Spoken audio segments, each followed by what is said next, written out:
Okay, here on Metal Talk, it gives me great pleasure to be here in the company of Tony Iommi from Black Sabbath, who on September the 28th this year, it's going to be a live screening across cinemas all across the UK of Black Sabbath, The End of the End, a live document of your final gig at Birmingham, February the 4th. That's right, yeah. And tell us more about that show. You know, what was going through your mind before the show? Did it occur to you that this really is the end? Well, I think, I've been asked this question a couple of times, and all the tour, it didn't feel like we were going to end.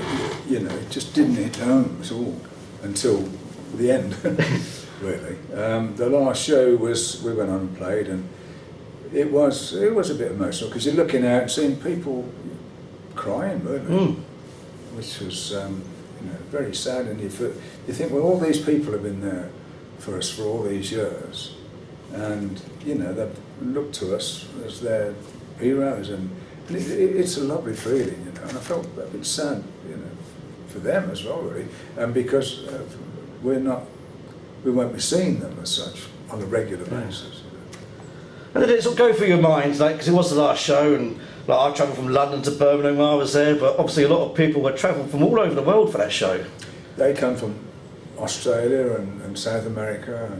I saw some people when we played in South America, in Rio, and around there. There was a husband and wife came from there that I saw. They were right in the front row at all the shows in South America.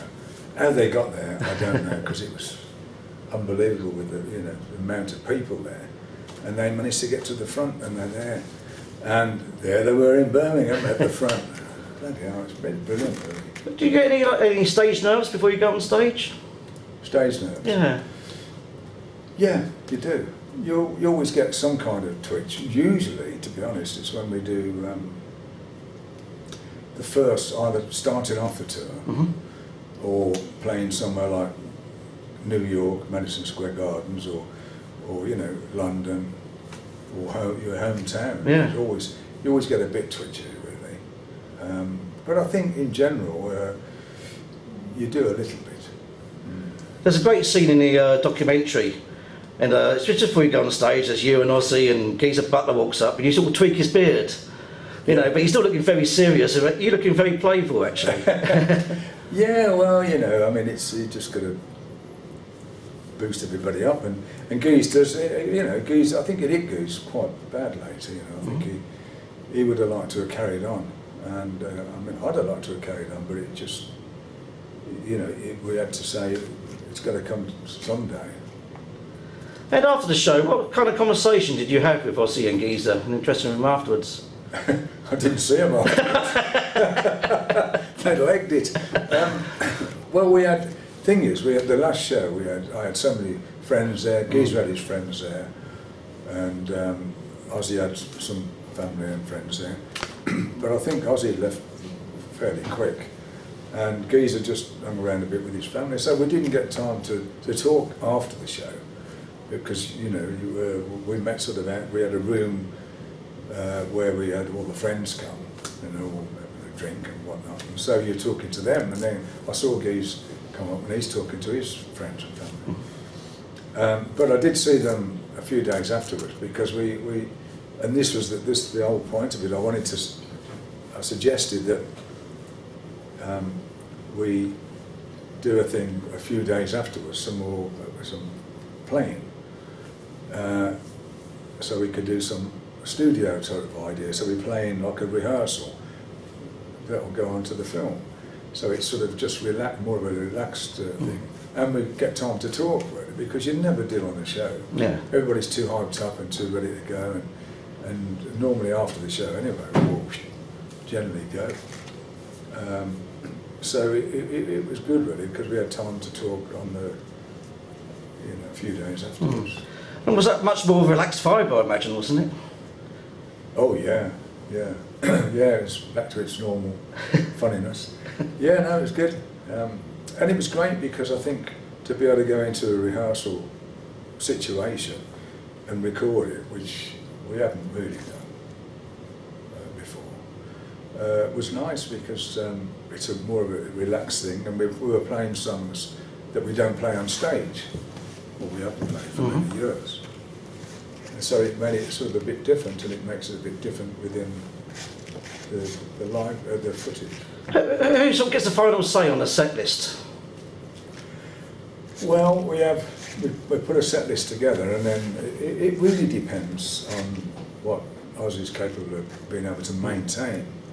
Because he can sing, he might be able to sing them one night, but the next night he struggles with it. So it's understandable we have to all these years. Yeah, I mean, so we have to be sensible about it and say, well, we need a set list that he's going to be able to go and do every time, because if you start pulling songs out on stage, like which what we did a few tours ago, it messes everybody up, including, you know, our sound people and my guitar tech, Geezer's guitar tech, because they're handing you a different guitar and you go, oh, no, it's not that one, that's out now, oh, right. So, you know, you need to settle on a proper set list.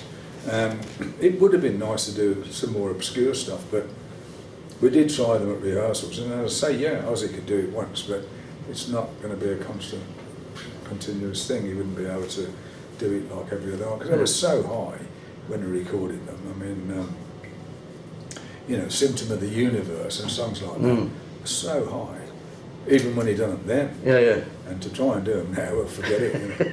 Which, you know, is nothing bad against him. And most singers of our age, it would be the same. They have to drop the key or tune down or something, you know. I think if there's one sort of disappointment in the set list, if you don't mind me saying this, you didn't play any new songs from the 13 album, like God Is Dead is a bona fide Sabbath classic. I know. It would have been nice, but we didn't. We did play, initially on the tour, we played 3 or 4 songs from 13. But they got pulled out more because it was going to be like a classic sort of set list, really. On the whole tour, end of the end tour, I think you did just over 80 dates. Which one sort of sticks out for you the most? Which show? Yeah. Oh, I don't.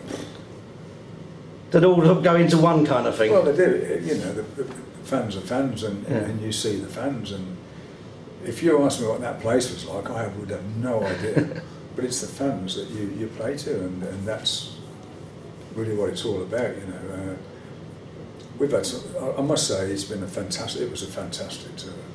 Everybody was great, and the audience was just marvellous. Would you say it's one of your most enjoyable tours you've ever done? Yeah, absolutely. Yeah, I really did enjoy it. But, you know, like anything, you get tired, and the amount of travelling and flying around and doing interviews. Obviously, you've had your health issues, which I'm glad you've conquered. But yeah. How grueling was it for you to do this tour? For me, it's more the late nights, really, because, and the days were quite long, because we'd be at the show quite early, and then we'd be doing sort of sound check and then meet and greets, and then maybe an interview or two before the show, and then we'd do the show straight off, we'd fly off, because we'd have a base, say if it's in America, we'd have a base in New York for 10 days, and then move to Florida or wherever it might be for a base, and then we fly out and do the show and fly back on the night. So that got quite tiring, because by the time you get back to the hotel, it was good in a way, because you'd have all your clothes, you wouldn't have to keep packing. So it was nice from that part of it. But you'd have to, you know, it got sort of, you were arriving back late some nights, and sometimes, I mean, well, most often than not, from the hotel to the airport, say in New York, it's an hour to the private airport. So then by the time you got there, and then you fly off, and it might be 2 hours to the gig, and then you know, it becomes a long day, and then you got all your thing at the show, and then after, and same coming back, you know. So after the Birmingham show, you know, you get back to your hotel, how did you unwind? Did you think, thank God for that? Went back home, Of course. It's only an hour from me.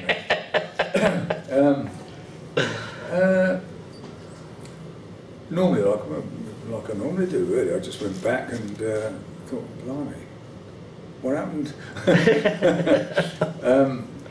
No, it was a bit sad, really. Well, you know, that's it, and there was no huge celebration or anything like that, because it was a bit sad, really. Yeah.